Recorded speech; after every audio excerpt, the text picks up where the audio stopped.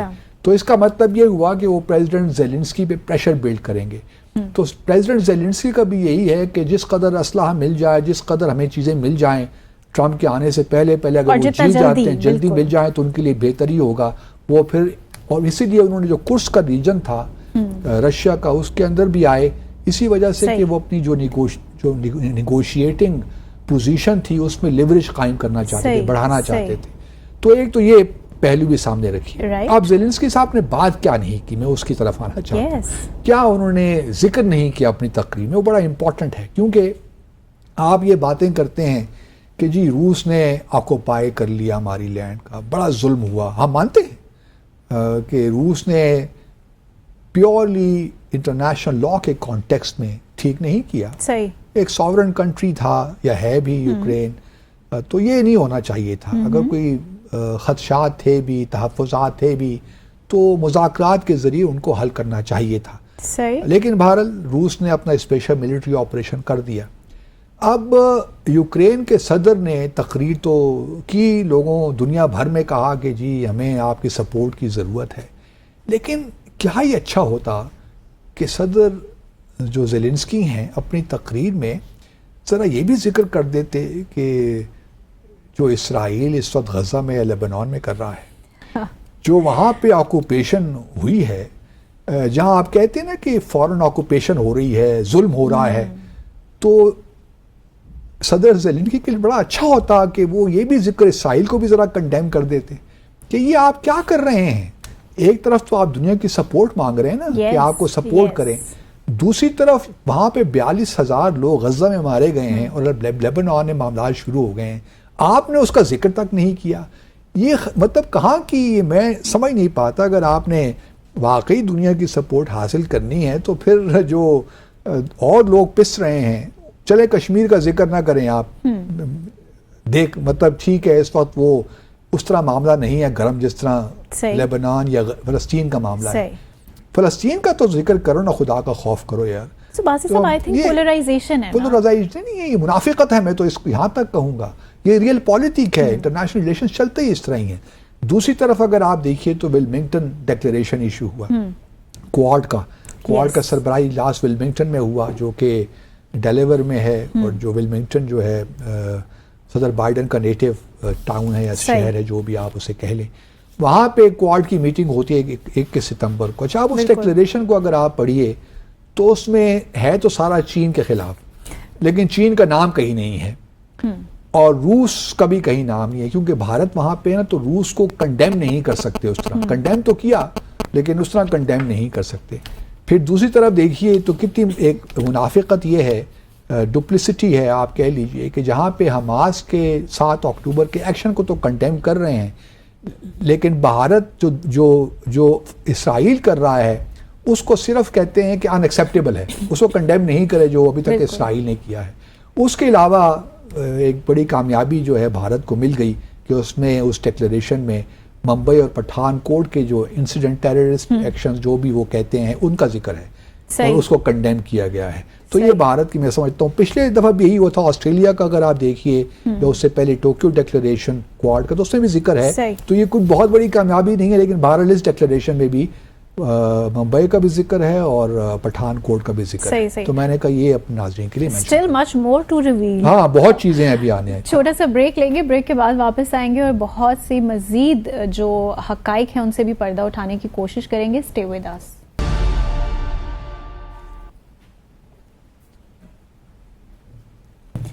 Welcome back after the break. So Basit Sahib, ہم نے Ukraine کی بات کی, مجھے کوئکلی بتائیں گے کہ رشیا کا کیا اسٹانس ہے؟ رشیا کا بڑا زبردست اعلان کیا, انہوں نے اپنا جو سیکیورٹی ڈاکٹرن ہے وہ تبدیل کر دیا. انہوں نے کہا ہے کہ جی اگر کوئی ایسا ملک جس کے پاس نیوکلیر کیپیبلٹی نہیں ہے لیکن کوئی نیوکلیر پاور اس کی ہیلپ کر رہا ہے, تو پھر وہ اپنا نیوکلیر اٹیک بھی کر سکتے ہیں.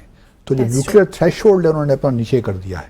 تو اگر امریکہ یوکرین کی مدد کر رہا ہے اور اگر اس کا کنونشنل اٹیک بھی روس کو ڈیمیج کر رہا ہے تو پھر وہ اپنے نیوکلیر ہتھیار بھی استعمال کر سکتا ہے. تو یہ بہت خطرناک ویری الارمنگ سچویشن ہو گئی ہے. سو اب میں آپ سے جاننا چاہوں گی کہ یہ جو نیو یارک میں میلہ سجا ہے, ہاں جی, اس میں ہمارے پرائم منسٹر تو بڑے زور و شور سے میٹنگز کر رہے ہیں, اور بڑی انٹرسٹنگلی جو انہوں نے میٹنگ کی ہے بنگلہ دیش کے چیف ایڈوائزر. ہاں بڑی میٹنگز تو دیکھیے انہوں نے بنگلہ دیش کے چیف ایڈوائزر سے کی, پھر پریزیڈنٹ جو ترکیے ہیں اردوان صاحب سے ان سے ملاقات کی, جو برطانیہ کے نئے وزیر اعظم ہیں کیئر اسٹارمر ان سے ملاقات ہوئی, پھر جو ہیں IMF کی مینیجنگ ڈائریکٹر ان سے ملاقات بھی ہوئی. تو ملاقاتیں تو بہت ہیں, لیکن سب سے دلچسپ ملاقات جو ہے وہ یہی ہے.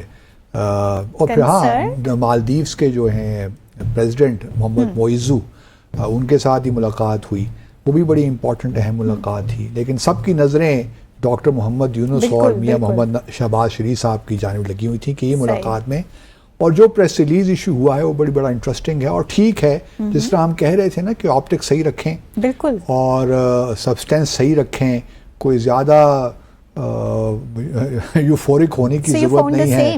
تو میں نے دیکھا کہ ٹھیک بڑا بیلنس طریقے سے اس ملاقات کو ہینڈل کیا گیا, اور جو پریس ریلیز ہمارے دفتر خارجہ نے ایشو کیا وہی بڑا بیلنس تھا اور صحیح باتیں اس میں کی گئیں. ایک تو دیکھیے یہ ایک بڑی خوش آئند بات ہے کہ جو فارن سیکرٹری لیول کی کنسلٹیشنز ہیں ان کو ریوائیو کیا جائے گا, جو ہر سال ہوا کریں گی. تو یہ ایک اچھا اقدام ہے کہ دونوں ممالک کے فارن سیکرٹریز ملیں ہر سال, کنسلٹ کریں کہ کہاں کہاں پہ ہم تعلقات کو آگے لے کر جا سکتے ہیں. تو میں ذاتی طور پہ یہ سمجھتا ہوں کہ یہ اچھی پیش رفت ہے.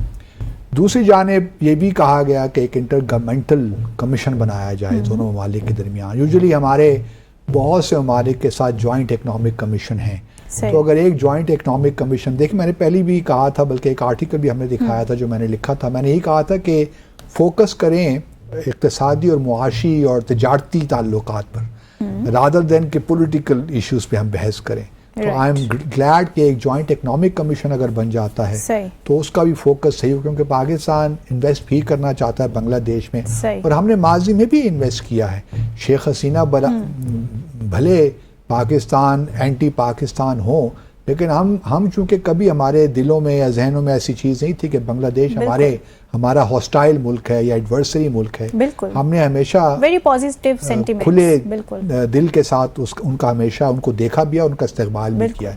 تو ہمارے لیے تو یہ بڑی اچھی بات ہوئی ہے کہ اب ہمیں یہ موقع ملا ہے کہ ہم اپنے تعلقات کو بہتر سے بہتر کر سکیں.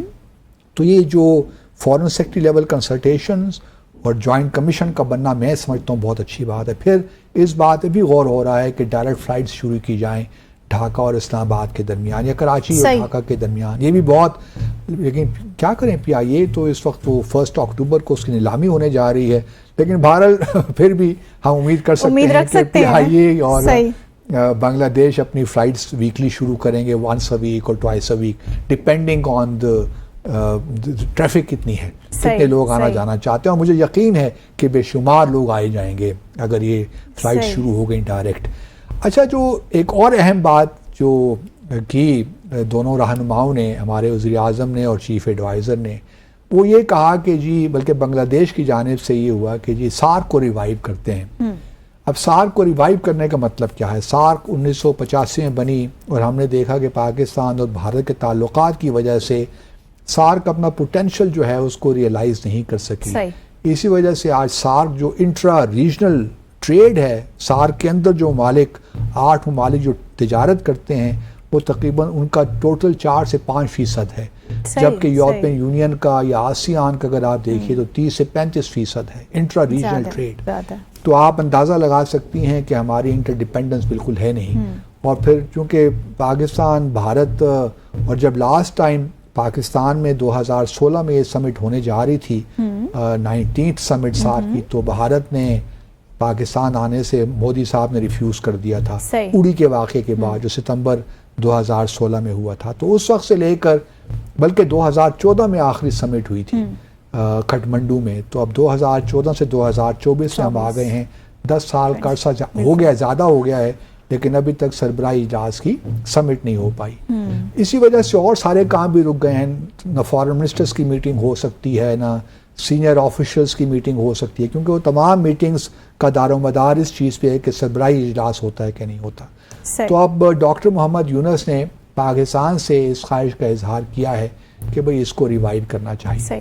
سو باسط صاحب، اس جوائنٹ سٹیٹمنٹ کو لے کے جی اچھا، ریوائیو اب کس طرح ہوگی؟ صحیح، کیونکہ دیکھیے پاکستان اور بھارت کے تعلقات تو 2019 کے بعد اور خراب ہو گئے. تو میں نہیں سمجھتا کہ بھارت جو ہے وہ پاکستان، اگر ہم یہ اعلان کریں کہ یہ 19 جولائی جو سمٹ ہے وہ پاکستان میں اس سال ہوگی، اگلے سال ہوگی، تو مودی صاحب چلے آئیں گے. کیونکہ اس وقت بنگلہ دیش اور بھارت کے تعلقات میں وہ گرم جوشی تو نہیں ہے نا، بلکہ بنگلہ دیش اور بنگلہ دیش کی جو تبدیلی آئی ہے اس کی وجہ سے پاکستان اور بھارت کے تعلقات میں بھی تھوڑی بہت کشیدگی پیدا ہوئی ہے. تو میرا اپنا خیال یہ ہے کہ پاکستان کو شاید دستبردار ہونا پڑے گا کہ وہ 19th سربراہی اجلاس کی میزبانی کرے. تو کون میرا اپنا خیال یہ ہے کہ اگر پاکستان کسی صحیح موقع پہ کہے کہ جی ٹھیک ہے، اگر بھارت نہیں آ سکتا اسلام آباد، تو ہم کوئی اور ملک جو ہے جو بھارت کو ایکسیپٹیبل ہو، نیپال ہو سکتا ہے، ایون مالے ہو سکتا ہے، مالدیوز کا کیپٹل، ایون بنگلہ دیش بھی ہو سکتا ہے، لیکن مجھے مشکل لگتا ہے کہ کیئر ٹیکر سیٹ اپ میں وہ یہ کرے. نیپال ہو سکتا ہے، بلکہ بھوٹان بھی ہو سکتا ہے. ہمیں تو کوئی اعتراض نہیں ہے کسی ملک بھی جانے میں، ہم تو کابل بھی چلے جائیں گے اگر باقی لوگ راضی ہیں. تو سوال یہ پیدا ہوتا ہے کہ مجھے لگتا ہے کہ شاید بھارت اس بات پہ تیار ہو جائے، اور یہ ممکن ہے کہ بنگلہ دیش، کیونکہ ابھی دیکھیے نا بھارت بھی ایک کوششیں کر رہا ہے کہ بنگلہ دیش کو ذرا آرام کرے. ابھی جو بھارت کے ہائی کمشنر ہیں ڈھاکہ میں، انہوں نے جو بنگلہ دیش نیشنلسٹ پارٹی ہے نا، شیخ نے ان کی خالدہ ضیاء صاحبہ کی، ان کے جو سیکرٹری جنرل ہیں BNP کی مرزا فخر الاسلام عالمگیر، ان سے ملاقات بھی کی ہے. تو پہلے جو بھارت صرف عوامی لیگ سے ڈیل کرتا تھا، اب ان کو احساس ہوا ہے کہ نہیں، یہ تو دیکھیے نا، ہمارے گورنمنٹ ٹو گورنمنٹ ریلیشن نہیں ہوتے، یہ اسٹیٹ ٹو اسٹیٹ ریلیشنز ہوتے ہیں. تو آپ کو ریچ آؤٹ کرنا پڑتا ہے تمام پارٹیز کے ساتھ، تمام سول سوسائٹی کے حلقوں کے ساتھ. آپ کا بھلے مسلم عوامی لیگ ہو، BNP ہو، جماعت اسلامی ہو، سب کے ساتھ آپ کا انٹریکشن ہونا چاہیے. تو اب ان کے جو ہیں ہائی کمشنر نے ملاقات کی ہے سیکرٹری جنرل BNP. تو یہ اچھی پیش رفت ہے، اچھی مثبت پیش رفت ہے. دوسری جانب جس طرح ہم نے پہلے بھی ذکر کیا تھا کہ مودی صاحب ملاقات نہیں کریں گے ڈاکٹر محمد یونس سے، لیکن ان کو بھی میں اس طرح، مودی صاحب نے اپنا وزٹ رکھا ہی نہیں نا، 3-4 دن کا وزٹ تھا. وہ بنیادی طور پہ گئے تھے کوارڈ کی سمٹ اٹینڈ کرنے. ان کا UNGA جنرل اسمبلی میں کوئی انٹرسٹ نہیں تھا. انہوں نے جو future summit of the future وہ اٹینڈ کی ہے، اس میں تقریر بھی کی، اس میں انہوں نے دہشت گردی کا بھی ذکر کیا، لیکن انہوں نے UNGA نہیں اٹینڈ کیا ایز سچ. اس میں وہاں جے شنکر خطاب کریں گے جو ان کی گورنمنٹ اسٹیٹمنٹ ہوگی یا کنٹری اسٹیٹمنٹ ہوگی. دوسری طرف جے شنکر صاحب نے ایشیا سوسائٹی میں تقریر کی. اب چونکہ وہ نیو یارک ہی میں ہیں، ان کی تقریر آج ہے، شاید کل ہے، آج ہی ہے شاید ان کی تقریر بھی. آج کا تاریخ ہے 28 ہے، آج 27. اچھا، پھر کل ہے شاید ان کی تقریر. تو اس میں جو ہے انہوں نے ملاقات کی ہے جو بنگلہ دیش کے آپ کہہ لیجیے فارن منسٹر محمد توحید حسین، ان سے ملاقات البتہ ان کی ہوئی ہے.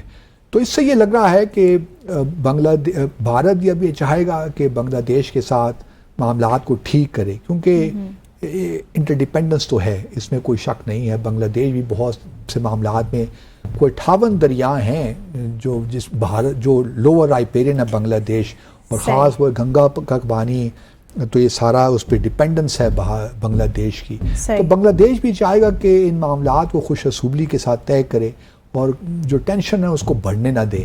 اب یہ ڈیپینڈ بھی اس پہ کرتا ہے کہ یہ جو کیئر ٹیکر سیٹ اپ ہے کب تک رہے گا، کیونکہ اس کی بھی جلدی نہیں لگتی. جیسے میں نے پہلے بھی کہا تھا کہ مجھے نہیں لگتا کہ لیکن مطالبہ تو کیا جا رہا ہے کہ جتنا جلدی ہو سکتا ہے. خالدہ ضیاء صاحبہ نے تو مطالبہ کیا ہے کہ کوئی اناؤنسمنٹ کریں، لیکن ساتھ ساتھ جو محمد یونس صاحب ہیں وہ یہ بات بھی کہہ رہے ہیں کہ جی انتخابات میں جلدی نہیں کرنی چاہیے، کیونکہ شاید ممکن ہے کہ کچھ ہمیں کانسٹیٹیوشن چینجز کرنی پڑیں. تو اب کانسٹیٹیوشن چینجز کرنے کے لیے مینڈیٹ کہاں سے لائیں گے یہ ہمیں نہیں پتا. شاید بنگلہ دیش کی سپریم کورٹ کچھ ان کی ہیلپ کرے، تاکہ کچھ نظام میں تبدیلیاں کرنا چاہتے ہیں. جب ہوتا ہے، جب اس قسم کا ایک ریولوشن آتا ہے نا، انقلاب، تو پھر اس میں یہ سب چیزیں پھر ہو جاتی ہیں کہ اب ایسا نظام لایا جائے یا نظام میں وہ تبدیلیاں کی جائیں جو کہ دوبارہ اس قسم کے انقلاب کی ضرورت نہ پڑے. تو ممکن ہے کہ ڈاکٹر محمد یونس، لیکن میرا اپنا خیال یہ ہے کہ ڈاکٹر محمد یونس جو ہیں in consultation with all the parties، خاص طور پہ BNP، جماعت اسلامی اور جو اسٹوڈنٹس ہیں جنہوں نے اس ساری ایفرٹ کو لیڈ کیا ہے، اور چونکہ وہ بھی ناہید اسلام جو ہیں وہ بھی کیئر ٹیکر سیٹ اپ کا حصہ ہیں، ان سب سے کنسلٹیشن کرنے کے بعد کوئی ایسا لائحہ تیار کریں جس میں اگر کوئی آئینی تبدیلیاں ضروری ہیں تو وہ کی جائیں. آئینی تبدیلیاں کیا ہو سکتی ہیں؟ وہاں پہ پریزیڈنٹ ایک اگر فرانس والا سسٹم لانا چاہتے ہیں، ہائیبرڈ سسٹم جس میں ساری پاورز پریزیڈنٹ کے پاس ہیں، لیکن جو ڈے ٹو ڈے اکانومی ہے، وہ جو ایشوز ہیں وہ پھر حکومتی سطح پہ وزیر اعظم ان کو ڈیل کرتا ہے. تو یہ سسٹم، لیکن وہاں پہ اس کی شاید بہتر بھی ہو، کیونکہ ان لائک پاکستان وہاں پہ سارے لوگ بنگالی ہیں زیادہ تر. وہاں پہ یہ نہیں ہے کہ الگ الگ صوبے ہیں، وہاں صوبے بھی نہیں ہیں، سارے ڈسٹرکٹس ہیں. تو چونکہ سارے بنگالی ہیں، چاہے وہ ہندو ہوں مسلمان ہوں، لیکن ایتھنیکلی دے آر آل بنگالی. تو وہاں پہ شاید وہ بہتر سسٹم جو وہاں کا ہے زیادہ بہتر طریقے سے چل سکے. کیونکہ بھارت میں اور پاکستان میں ہمارے ہاں تو دیکھیے نا، ایتھنیکلی بھی ہم لوگ مختلف ہیں، ہمارا کلچر بھی ڈفرینسز ہیں، زبانیں بھی ہم مختلف بولتے ہیں، لیکن بنگلہ دیش میں یہ ایشو نہیں ہے. بنگلہ دیش میں سارے بنگالی ہی بولتے ہیں، اور اس وجہ سے شاید ان کو وہ سسٹم جو فرانس میں ہے یا جرمنی میں ہے وہ زیادہ سوٹ کرے. تو ممکن ہے کہ اس قسم کی تبدیلیاں وہ چاہ رہے ہوں, لیکن یہ تو بات ہے, میں نہیں اس کا پتہ. دوسری طرف ہمارے اب یہ دیکھتے ہیں کہ کس طرح معاملات آگے چلتے ہیں. اب دوسری جانب جو ہمارے وزیر اعظم ہیں انہوں نے اردوان صاحب سے ملاقات کی, ٹرکی کے جو پریزیڈنٹ ہیں, اور انہوں نے ان کو بڑا سراہا جو انہوں نے فلسطین پہ بات کی اور جو پوزیشن ٹرکی نے لی. اس کے علاوہ محمد معیزو جو ہیں مالدیز کے جو نئے صدر ہیں ان کے بھی, اور بھارت کے جب سے وہ آئے ہیں بھارت کے ساتھ تعلقات میں کچھ وہ جو گرمجوشی پہلے تھی وہ ہم نہیں دیکھتے, کیونکہ ان کا جو ٹلٹ ہے وہ ہے چائنا کی جانب. صحیح. اب 21 ستمبر کو سری لنکا میں بھی انتخابات ہوئے ہیں, جس کی وجہ سے ایک نئے صاحب جو مارکسسٹ ہیں وہ بھی الیکٹ ہو کے آ گئے ہیں. صحیح. ان کا نام مجھے بھول جاتا ہے, کمار دسا نائکے, وہ الیکٹ ہو کے آ گئے ہیں. یہ بھی بھارت کے لیے ایک بہت بڑا دھچکا ہے, کیونکہ وہ کچھ سوچ رہے تھے کہ ایسے لوگ آئیں گے جو پہلے سے ان کے ساتھ ایک لحاظ سے تعلق میں ہیں, لیکن تو یہ جو ہیں جس نائکے صاحب یہ چونکہ مارکسسٹ ہیں تو ان کا رجحان بھی لامحالہ چین کی جانب ہے, کیونکہ انہوں نے جب اپنا حلف اٹھایا تو انہوں نے پہلی تقریر میں تو یہ کہا کہ میں چین اور بھارت دونوں کے ساتھ ہم چاہیں گے کہ ہمارے تعلقات اچھے ہوں. لیکن سری لنکا بھی ایک اہم ملک ہے سارک کا, تو ہمیں بھی چاہیے, اور میں اکثر یہ کہتا بھی رہتا ہوں کہ پاکستان کو یہ چاہیے کہ اپنے جو دو طرفہ تعلقات ہیں اس پہ زیادہ زور دے, اس بات کا انتظار نہ کرے کہ سارک ریوائیو ہوتی ہے نہیں ہوتی. صحیح. اپنے بائیلیٹرل ریلیشنز کو اس میں سبسٹینس انجیکٹ کرے on your own. Economically trade relations بڑھائے, اکنامک ریلیشنز بڑھائے, کمرشل ریلیشنز بڑھائے, تاکہ ہمارے جو ریلیشنز ہیں وہ اتنے مضبوط ہوں کہ اب سارک میں بھی کبھی ہمیں کسی چیز کی ضرورت پڑی ہے تو یہ کنٹریز ہمارے ساتھ کھڑے ہوں مختلف ایشوز میں, کیونکہ سارک میں بائیلیٹرل جو ایشوز ہیں وہ ہم ڈسکس نہیں کر سکتے. مثال کے طور پہ کشمیر جو ہے وہ ہم سارک میں ڈسکس نہیں کر سکتے. تو اس وجہ سے سارک کو, لیکن میرا اپنا ایک تھیسس یہ بھی ہے کہ اگر جو ممبر کنٹریز ہیں سارک کے 8 ممبرز ہیں, اگر ممبر ممالک کے درمیان بائیلیٹرل تعلقات ٹھیک نہیں ہیں تو آپ کمزور بنیادوں پہ علاقائی تنظیمیں کھڑی نہیں کر سکتے. جس طرح ہم نے سارک کے معاملے میں دیکھا ہے کہ جب بھی سارک کو ہم نے ریوائیو کرنے کی کوشش کی تو پاکستان اور یہ بھی یاد رکھیے منتہا کہ جب بھی سارک سمٹ نہیں ہوئی اس کا جو بنیادی جو ریفیوز کیا وہ بھارت نے کیا. بالکل. چاہے وہ مالدیوز میں اگر نہیں ہوئی تو بھارت کی وجہ سے نہیں ہوئی, سری لنکا میں نہیں ہوئی تو وہی بھارت کی وجہ سے نہیں ہوئی, کیونکہ بھارت کی انوالومنٹ رہی ہے. اب بنگلہ دیش میں انقلاب آنے کے بعد, مالدیوز میں حالات میں تبدیلی ہونے کے بعد, سری لنکا میں تبدیلی ہونے کے بعد بھارت کو یہ انٹروسپیکشن کرنے کی ضرورت ہے کہ تمام ممالک جو اس کے ہمسایہ ممالک ہیں, حالانکہ سب اس سے بہت چھوٹے ہیں, اس وقت بھارت دنیا کا سب سے آبادی کے لحاظ سے سب سے بڑا ملک ہے, بالکل, لیکن اس کے سارے اپنے ہمسایہ ممالک کے ساتھ تعلقات خراب ہیں, چین ہو, پاکستان ہو, تو بھارت کو تھوڑی بہت ریفلیکشن کی ضرورت تو ہے کہ ایسا کیوں ہے. چیلنجنگ سچویشن ہے ڈیفینیٹلی, آپ چونکہ اس وقت وہ ایروگنس میں ہیں, ایک ہیبرس سی سچویشن ہے, وہ سمجھتے ہیں کہ جی ہم سب بڑے, ہم سب کو بولی کر سکتے. اب وہ بولی کرنے کا زمانہ نہیں رہا, تو بھارت کو تھوڑا سا انٹروسپیکشن کرنے کی ضرورت ہے.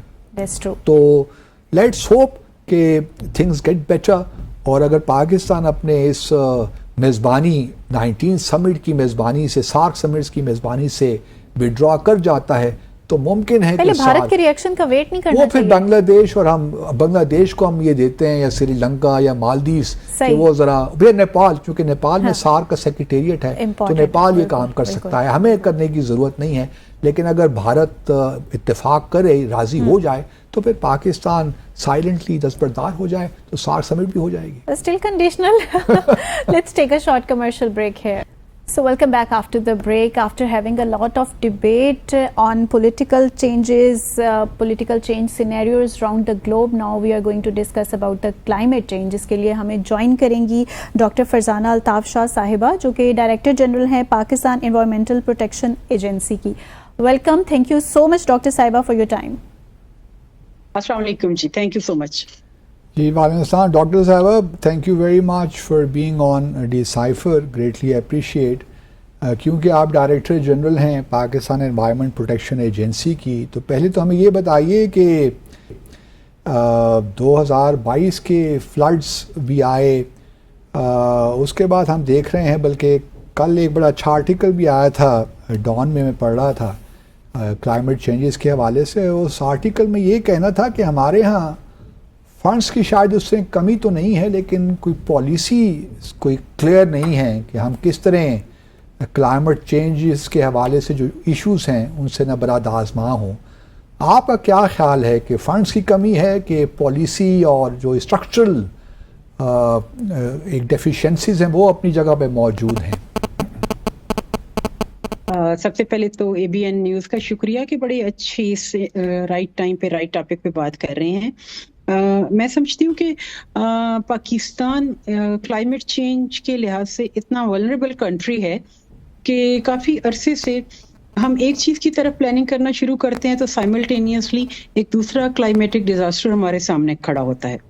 جیسے آپ نے 2022 کے فلڈز کی بات کی, تو میں اس سے پہلے کی بات کروں کہ ایک طرف ہم اپنے میدانی علاقوں میں فلڈ کو فیس کرتے ہیں تو سائملٹینیسلی ہمارے جو پہاڑی علاقے ہیں وہاں پہ ہم گلیشیئرز میلٹ ہو رہے ہوتے ہیں.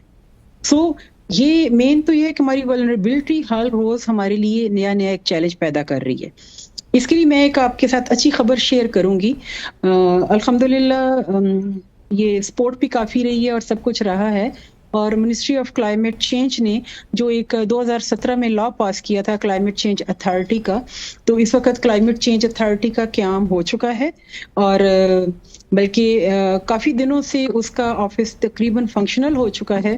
اور میں یہ کہوں گی کہ اس وقت کلائمیٹ چینج اتھارٹی بھی جو ہے وہ پاکستان انوائرمنٹل پروٹیکشن ایجنسی کے آفس میں ہوسٹ ہو رہی ہے, اور ہمارے اس میں جو ممبرز ہیں مختلف سبجیکٹس پہ انہوں نے کام کرنا شروع کر دیا ہے. اور جو ایک اور چیز کہ ہم اس کے لیے پالیسیز یا کچھ ہمارا ایکٹ موجود ہے, اس کے ساتھ ہم نے نیشنل اڈیپٹیشن پلان ہمارا بن چکا ہے, کیونکہ کلائمیٹ چینج کے دو مین سبجیکٹ ہوتے ہیں, ایک ہوتا ہے میٹیگیشن اور ایک ہوتا ہے اڈیپٹیشن. تو یہ ہماری نئی سیکٹری میڈم عائشہ عمیرہ صاحبہ اور ہماری coordinator to prime minister Romina Khurshid Alam, یہ حالانکہ جینڈر کا میں کہوں گی خواتین ہے, لیکن پچھلے چند دنوں میں انہوں نے جتنے بھرپور طریقے سے اس پہ زیادہ ایکٹیولی کام شروع کر لیا ہے, شاید کچھ جو ڈیلے ہو رہا تھا اس کو انہوں نے اوور کم کر لیا ہے. اور آئندہ چند دنوں میں آپ یہ ضرور سنیں گے کہ بہت سارے ایریا میں پریکٹیکلی بھی اور خاص طور پہ صوبوں کے ساتھ مل کے اس پہ ہم زیادہ ایکٹیولی کام شروع کر رہے ہیں. لیکن ڈاکٹر صاحب میں سمجھتی بیوروکریٹک اسٹرکچرز تو بن جاتے ہیں, اتھارٹیز ہی بن جاتی ہیں, میں نے خود چونکہ ایکسپیرینس کیے ہیں چیزیں, لیکن میں یہ دیکھتا ہوں کہ جو میکنزمز ہم ایوالو کرتے ہیں ڈیولپ کرتے ہیں وہ صحیح کوئی کوآرڈینیشن نہیں کر پاتے. پھر جب 18th امینڈمنٹ کے بعد اب صوبوں میں اور وفاق میں بھی بہت سے پرابلمز آ گئے ہیں. ایک طرف کلائمیٹ چینج ان کا بھی معاملہ ہے, شاید حکومت وفاق بھی اس کو دیکھ رہا ہے, تو اتنے جو گیپس ہیں اس کو آپ کس طرح پر کریں گی, کس طرح ہوگا معاملہ؟ نہیں, آپ کی بات بالکل ٹھیک ہے کہ کافی حد تک, لیکن ایکچولی بہت سارے پلان یا پالیسیز یا جو لاس بنتے ہیں ان کو to translate into practical implementation, یہ سب سے بڑا چیلنج ہوتا ہے. اور خاص طور پہ جو کلائمیٹ چینج اتھارٹی کا اس وقت ایک بہت بڑا مینڈیٹ ہے کہ ہر صوبے کو ساتھ لے کے چلنا اور اس کی ماحول کے مطابق اور اس کے چیلنجز کے مطابق کوئی پروجیکٹ بنانا اور ان کو انٹرنیشنل فورم پہ لے جا کے کلائمیٹ فائنانسنگ پہ ہم بات کریں. اور ہمیں جو ضرورت ہے فائنینشیل ریسورسز کی وہ اتنا آسان نہیں ہے. اور خاص طور پہ ابھی بھی میں آپ سے کہوں کہ اتنا ریپڈلی کام کرنے کے باوجود ہمیں اس لیول کے ایکسپرٹ ہنٹ کرنے میں پرابلم ہو رہا ہے کہ جو انٹرنیشنل فورمز پہ جا کے اور ہمارے لیے اچھے پروپوزل بنا کے اور صوبوں کے ساتھ مل بیٹھ کے, اور ہیومن ریسورس یا ہیومن باڈیز جب تک اتھارٹی کے اندر یا پالیسی لیول پہ نہیں ہوں گی تو صوبوں کے ساتھ انٹریکشن ریپڈلی کرنا مشکل ہوگا. 18 امینڈمنٹ کے بعد آپ کی بات صحیح ہے, بہت حد تک چیزیں ڈفرینٹ ہوئی, لیکن اس وقت جو ولنریبلٹی ہے ہماری یا جو کلائمیٹ چینج کے ریزلٹ میں اگر سوات سے فلڈ شروع ہوا ہے تو وہ فلڈ نہیں جانتا کہ کوئی ایسی امینڈمنٹ ہے کہ جس کے اندر کوئی بیریئر ہے. وہ سوات سے نکل کے